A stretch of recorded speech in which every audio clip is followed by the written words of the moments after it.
Gaammee Gurguddaa Boqonnaa 3Ffaa barnoota sirna Gadaa Kutaa 4Ffaa barannoo 2Ffaa kan waliin ilaallu ta'a. Yoo isaan miidiyaa YouTube channel like, share, subscribe gochuu hin dagatinaa. Egaa mata duree darbe keessatti waa'ee faaruu gaammee ilaalle as keessatti immoo gahee gaammee kan jedhu ilaallaa jechuudha. Gaheen gaammee kun maalidhaa? Gahee akkamii baachuu qabaa kan jedhu ilaallaa jechuudha. Gaammee jechuun jalqabuma waggaa 17 hanga waggaa 25 keessa kan jiranii yookiin 24 gidduu kan jirtu maalidhaa? Gaammee gurguddaa jedhamuu jenne. Tokkoffaa 0dhaa kaasnee hanga 8tti dabballeedha. Dabballeen kana keessatti waggaa 9 kaasnee hanga 16tti kan jirtu immoo gaammee xixiqqaadha. Kanaa ol kan jiru garuu gaammee gurguddaa keenya 17 gadi 24 kan jiru gaammee gurguddaa keenyadha jechuudha. Kanaaf gaammee gurguddaan umurii gulantaa isaan keessa jiraatan jechuudha. Gulantaalee gadaa keessattis immoo gadaan gahee mataa isaa qabaataa halluu kanaan immoo gaammee gurguddaa gahee irraa eegamu kan inni qabu keessaa inni tokko foora godaanuu jedhama. Foora godaanuu jechuun horii bakka tokkorraa kaasanii naannoo biraa geessanii ittisuu naannoo Booranaa fi Gujii keessatti kan beekamu yeroo bonni jiraatuuf yeroo ganni dheeratu yookiin bonni dheeratu bakka margi jiru bakka bishaan jiru naannoo mana yookiin immoo qe'ee irraa fagaatanii tissuun foora godaanuu jedhama. Horii fudhatanii waggaa 2 waggaa 3 taa'anii kan isaanii tiksanii galan jechuudha. Horii tiksuu naannoo keessatti yookiin qe'ee balbala biratti tiksuu fi nageenya hawaasaa eeguu keessatti gahee isaan qabatanii gahee gaammee gurguddaati jechuudha. Sababni isaa umurii dargaggummaa keessatti kan ta'e jechuudha. Foora godaanuu jechuun iddoo margaa bishaan gahaan argamutti loon oofanii godaanuu jechuudha. Foora godaanuu iddoo tokko tokkotti immoo maqaa darrabbaa bahuu yookiin immoo bulchaa bahuu jedhamaanis ni beekama jechuudha. Gaammee gurguddaan iddoo foora itti godaanan sana ji'oota 2 hanga 3 turuu ni malu jechuudha.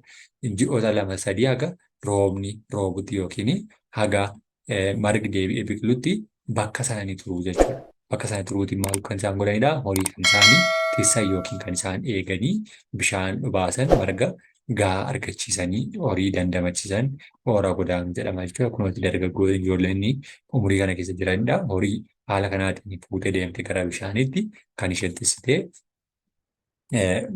gahee ishee baattudha jechuudha. Inni kan biraan foora godaanuu keessatti gaammee gurguddaan mi'a meeshaalee isaan barbaachisan hunda qabatanii deemu. Mi'a loon ittiin elman kanneen akka okolee, karfoo fudhatanii deemu jechuudha. Kan ittiin elmanii kan itti naqatan jechuudha. Okoleen kan ittiin elmanidha. Karfoon immoo kan itti naqatanidha jechuudha. Akkasuma galaa meeshaalee nyaatatti bilcheeffatanii fi uffata isaan barbaachisus qabatanii deemu.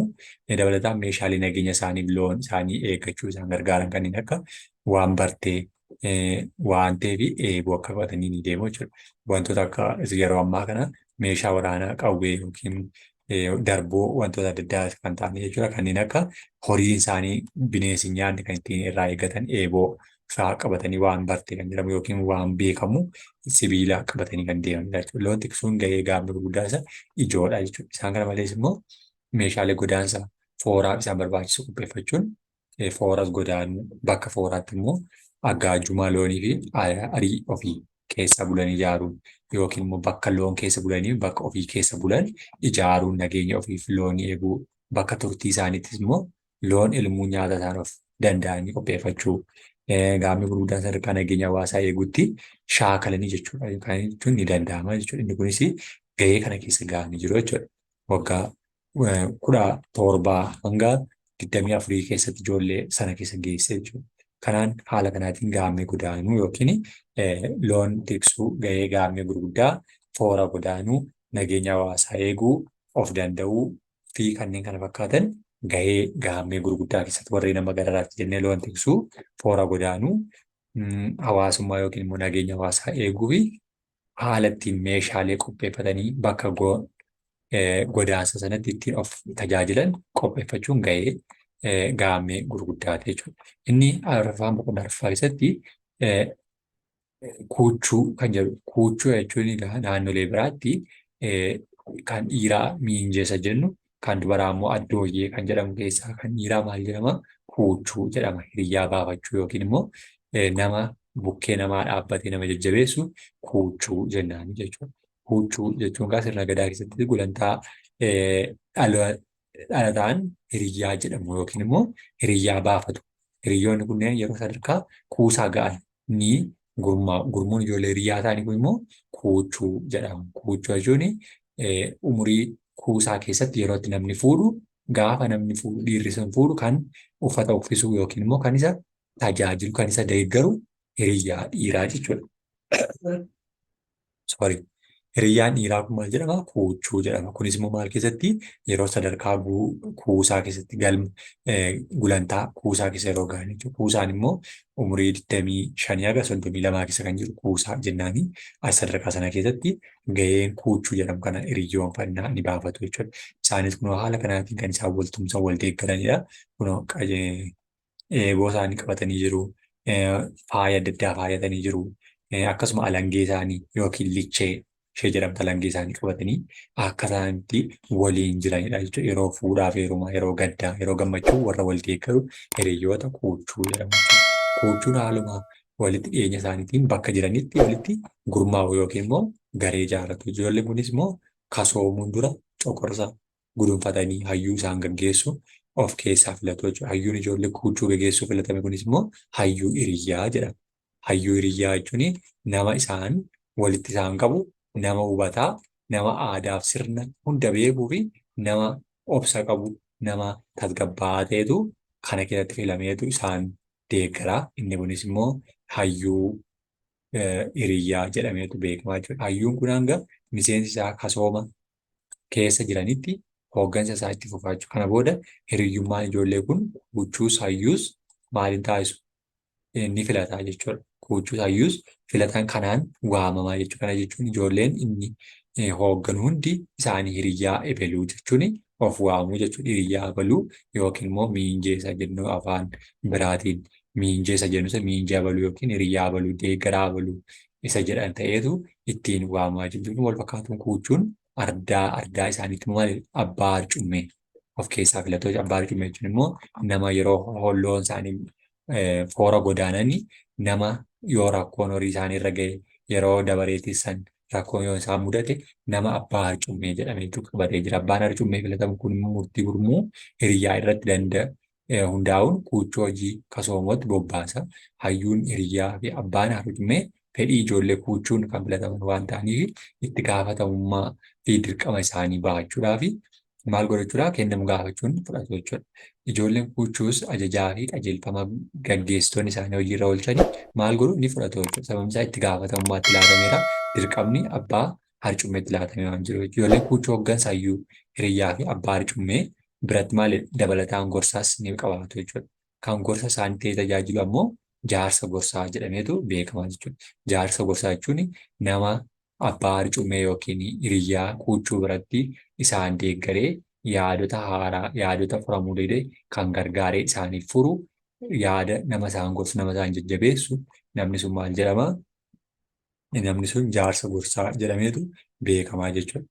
Jaarsi kunis immoo ijoollee gulantaa kuusaa dargaggeeyyii waan ta'aniif itti dhiyeenyaan maal godhaa? Ni gorsaa jechuudha. Innis aadaa ni barsiisaa, safuu, seera gadaa fi hiriyyaa akka kabajan gorsaa jechuudha. Kana malees gochoota aad-malee ta'an adda addaa irraa akka isaan of eegan illee ni gorsaa jechuudha. Gochoota aad-malee jechuun suusiin barbaachisne keessa galuu, lola hin taane keessa lixuu, hamii, dubara akka malee dhaanuu, iddoo ajaja diduu akka isaan keessa hin gallee warreen isaan beekuu qaban akka isaan baranii fi kan gorsu jaarsa gorsaa jedhameetu kuuchuudhaaf keessa jiraata jechuudha.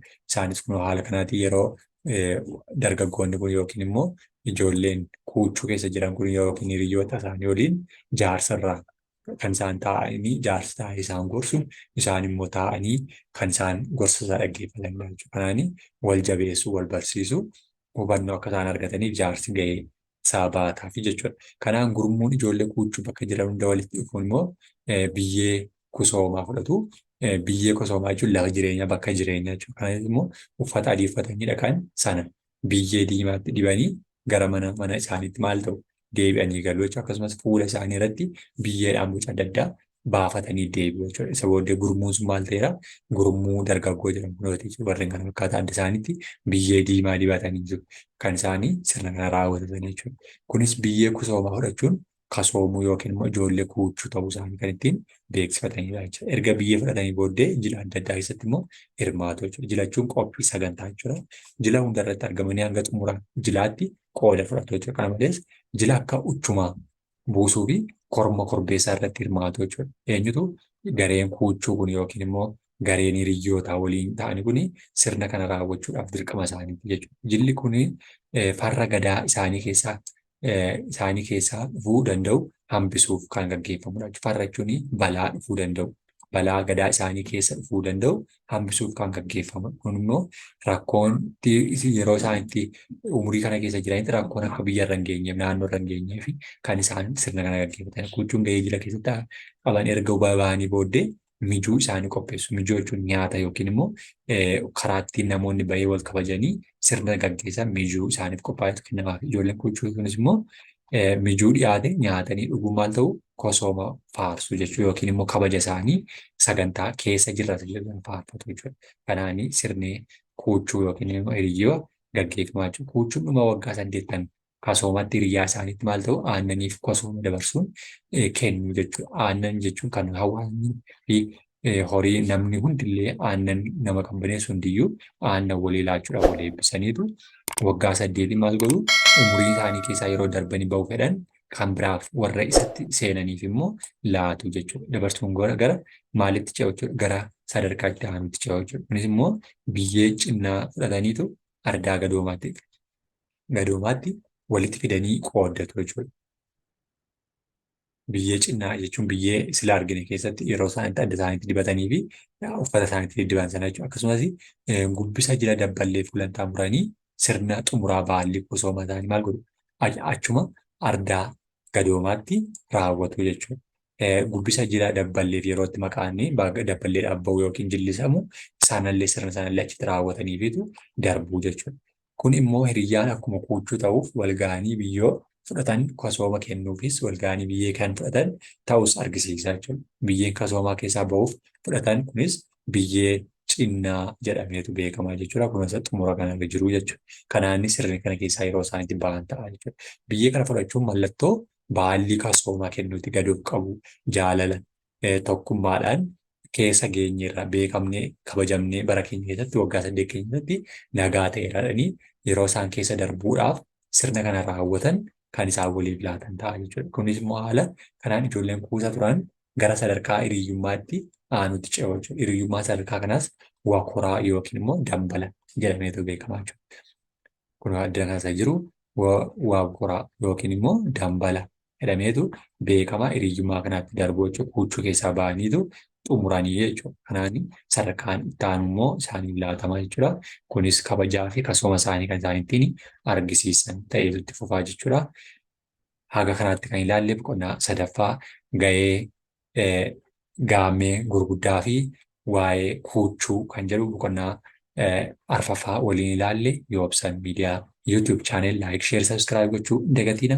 Galatoomaa ulfaadhaa yaadaaf qeeqa naa barreessuu hin dagatina.